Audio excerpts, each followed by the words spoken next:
আসসালামু আলাইকুম শিক্ষার্থী বন্ধুরা, সবাইকে স্বাগত জানাচ্ছি হিসাব বিজ্ঞানের টাইপ ভিত্তিক বহু নির্বাচনী ক্লাসে। আমরা আজকের এই ক্লাসে আলোচনা করব আমাদের হিসাব বিজ্ঞান বইয়ের পঞ্চম অধ্যায়, অর্থাৎ হিসাব নামের যে অধ্যায়টি রয়েছে সেই অধ্যায়ের টাইপ 4-এর বেশ কিছু প্রশ্ন।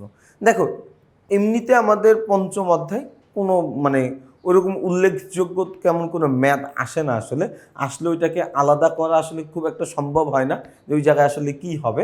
বাট এরপরে আমরা কয়েকটা প্রশ্ন আলাদা করে ফেলেছি, যে 26 থেকে 30 নম্বর এই 5টা এমসিকিউ আমরা আলাদা করেছি। আমরা বিশ্বাস করি যে এই 5টা প্রশ্ন যদি তুমি একটু ভালো করে দেখে ফেলতে পারো, তাহলে যদি তোমার এই চ্যাপ্টার থেকে এমসিকিউ পরীক্ষায় আসে তাহলে এই প্রশ্নগুলোর মধ্য থেকেই আসবে ইনশাআল্লাহ।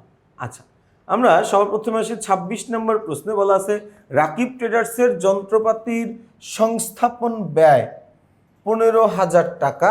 এই লেনদেন দ্বারা রাকিব ট্রেডার্সের, আচ্ছা সে কি করছে, যন্ত্রপাতির সংস্থাপন করছে। যন্ত্রপাতির সংস্থাপন ব্যয়, এটাকে আসলে যন্ত্রপাতি নামেই লিখতে হয়, তাহলে যন্ত্রপাতি হিসাব ডেবিট, যন্ত্রপাতি হিসাব ডেবিট।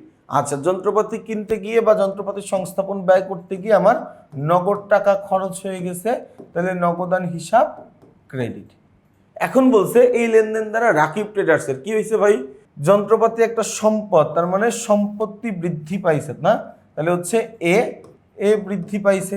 নগদান একটা সম্পদ, নগদান কি একটা সম্পদ, তাহলে এখানে সম্পদ হ্রাস পাইছে, মানে এ হ্রাস পাইছে। ভালো কথা, একটা সম্পত্তি বৃদ্ধি পাইছে, একটা সম্পত্তি হ্রাস পাইছে। যন্ত্রপাতি এটা একটা স্থায়ী সম্পদ, নগদ এটা একটা চলতি সম্পদ, তাই না? তাহলে দেখো, স্থায়ী সম্পদ বৃদ্ধি পাবে 15,000 টাকা, চলতি সম্পদ হ্রাস পাবে 15,000 টাকা, তাই না? তাহলে এখানে হ্রাস বৃদ্ধি দুইটাই কি হ্রাস পাইল। তাহলে 2 আর 3 উত্তরে কই আছে, গ নাম্বারে। তাহলে উত্তর কি, উত্তর হচ্ছে গ। এই উত্তরটা কি, উত্তরটা হচ্ছে গ। চলে যাব আমরা প্রশ্ন নাম্বার 27 নম্বর প্রশ্ন বলেছে যে 27 এবং 28-এর জন্য একটা উদ্দীপক করবো। বলা আছে মিস্টার আলম তার ব্যবসায়ের পণ্য নগদে বিক্রয় করেন, তার ব্যবসায়ের পণ্য নগদে বিক্রি করেন 53,000 টাকা, কর্মচারীর বেতন প্রদান করেন 4,000 টাকা, বজলুর নিকট থেকে পেলেন 2,000 টাকা, তিনি ব্যাংকে জমা দিলেন 1,500 টাকা। আমাকে প্রশ্নই বলেছে 27 নম্বরে নগদে পণ্য বিক্রয় করার ক্ষেত্রে বিক্রয় হিসাব কোন ধরনের হিসাব। ভাইয়া কি বলছে 27 নম্বর প্রশ্নে, বলেছে যে নগদে পণ্য বিক্রি করার ক্ষেত্রে বিক্রয় হিসাব কোন ধরনের হিসাব। শুধুমাত্র নগদে না ভাইয়া, আমি ব্যাংকের মাধ্যমে পণ্য বিক্রি করি, আমি বাকিতে পণ্য বিক্রি করি, আমি যেভাবেই পণ্য বিক্রি করি না কেন, বিক্রয় হিসাব সবসময় কি আমার জন্য একটা আয়বাচক হিসাব। এই বিক্রয় হিসাব সবসময় কি আমার জন্য একটা আয়বাচক হিসাব। আমার কথাটাকে আমি বুঝাইতে পারছি ভাইয়া? আচ্ছা, এরপরে আমরা চলে যাব আমাদের 28 নম্বর প্রশ্নে। কি বলা আছে, বলা আছে মিস্টার আলমের প্রদত্ত বেতনের ক্ষেত্রে বেতন হিসাব একটি। মিস্টার আলমের প্রদত্ত বেতন, তিনি তার প্রতিষ্ঠানের শ্রমিক কর্মচারীদেরকে বেতন প্রদান করছিলেন, তাই না? তাহলে প্রদত্ত বেতন তার জন্য একটা ব্যয়, কারণ তিনি তার প্রতিষ্ঠানের যে এমপ্লয়ি আছে বা শ্রমিক কর্মচারী আছে তাদেরকে তিনি বেতন প্রদান করছেন,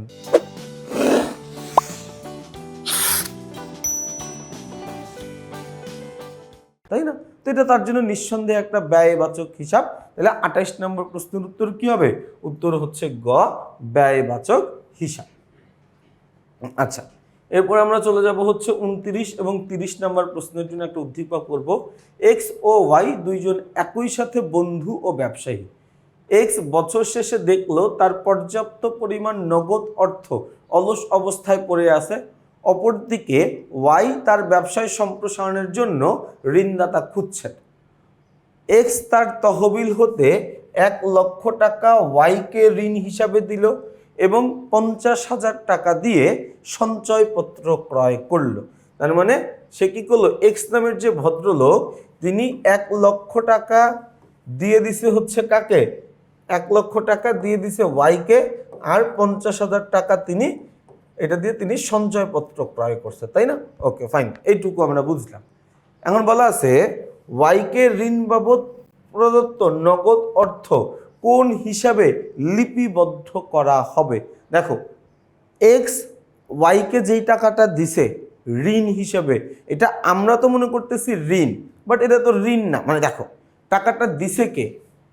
এক্স। এই টাকাটা দিছে কে? টাকাটা দিছে হচ্ছে এক্স। কাকে দিছে টাকাটা ভাইয়া? এই টাকাটা কাকে দিছে? ওয়াইকে দিছে। এক্স টাকাটা ওয়াইকে দিছে, তাই না? তাহলে ওয়াই এর জন্য এটা একটা ঋণ হিসাব, বাট এক্স এর জন্য কিন্তু এটা একটা বিনিয়োগ হিসাব, কারণ সে টাকা ধার দিছে, তাই না? তো তার জন্য কিন্তু কি এটা একটা বিনিয়োগ হিসাব। তাহলে ওয়াইকে ঋণ বাবদ প্রদত্ত নগদ অর্থ এটা আসলে বিনিয়োগ হিসাবেই লিপিবদ্ধ হবে। বোঝা গেছে কথাটা? আচ্ছা, এবার বলছে এক্স তার ঋণ বিনিয়োগ হিসাবে কত টাকা অন্তর্ভুক্ত করবে। এক্স তার ঋণ বিনিয়োগ হিসাবে, এই এক্স তার ঋণ বিনিয়োগ হিসাবে, দেখো এক্স তার কি বিনিয়োগ? ঋণ বিনিয়োগ হিসাবে কত টাকা অন্তর্ভুক্ত করবে। এই জায়গায় একটু ছোট্ট একটা জিনিস দেখো, তিনি 1,00,000 টাকা ঋণ দিছিল এবং বাকি টাকা তিনি বাকি কত টাকা? 50,000 টাকা দিয়ে তিনি একটা সঞ্চয়পত্র ক্রয় করেছেন, তাই না? সে কি করেছেন? সঞ্চয়পত্র ক্রয় করেছেন। এখানে শব্দগত একটা ছোট্ট পার্থক্য আমরা খেয়াল করব। আমাকে যদি বলতো যে এক্স তার বিনিয়োগ হিসেবে কত টাকা অন্তর্ভুক্ত করবে, এক্স তার বিনিয়োগ হিসেবে কত টাকা অন্তর্ভুক্ত করবে, যদি এই কথাটা বলতো, তাহলে কিন্তু আমি এই 1,00,000 টাকা এবং এই 50,000 টাকা দুইটাই লিখতাম। 1,00,000 টাকা এবং 50,000 টাকা দুইটা অ্যামাউন্টই কিন্তু আমি তখন লিখতাম যদি আমার বলতো বিনিয়োগ হিসাবে কত টাকা অন্তর্ভুক্ত হবে। আমাকে বলে দিছে ঋণ বিনিয়োগ হিসাবে, অর্থাৎ তিনি যে ঋণ দেওয়া বাবদ বিনিয়োগ করছেন এটার পরিমাণ কত টাকা। তিনি ঋণ দেওয়া বাবদ বিনিয়োগ করছেন 1,00,000 টাকা। এটা কি করছেন? 1,00,000 টাকা। তাহলে এখানে উত্তর কিন্তু 1,00,000 টাকাই হবে। 1,50,000 এটার উত্তর জীবনেও হবে না। এই 1,50,000 এটার উত্তর কি হবে? জীবনেও হবে না। তার কারণ আমাকে বলেই দিছে ঋণ বিনিয়োগের কথা। আমরা সবাই ভুল করে কিন্তু এই 1,50,000 দাগায় দিব, কারণ আমরা মনে করবো আচ্ছা 1,00,000 টাকা সে ঋণ দিছে, তারপরে 50,000 টাকা সে এমনিতে বিনিয়োগ করছে, এরকম করে সে বললে মানে এরকম কিন্তু হবে। তো ওইটা আমরা বলবো না। আমাকে যেহেতু পরিষ্কার করে বলে দিয়েছে ঋণ বিনিয়োগ, এই কারণে আমি শুধুমাত্র ঋণ বিনিয়োগের টাকাটাই লিখে দিব। কথা কি বোঝা গেছে ভাইয়া? তাহলে খেয়াল করে দেখো, আমরা কিন্তু আমাদের টাইপ 4-এ যে কয়টা প্রশ্ন ছিল সবগুলো প্রশ্ন আমরা বিস্তারিত আলোচনা করে ফেলেছি। ইনশাল্লাহ আগামী ক্লাসে তোমাদের সাথে নতুন কোনো একটি পর্ব নিয়ে দেখা হবে। সেই পর্যন্ত সবাই ভালো থাকবা, সুস্থ থাকবা, আমার জন্য বেশি করে দোয়া করবা। আসসালামু আলাইকুম।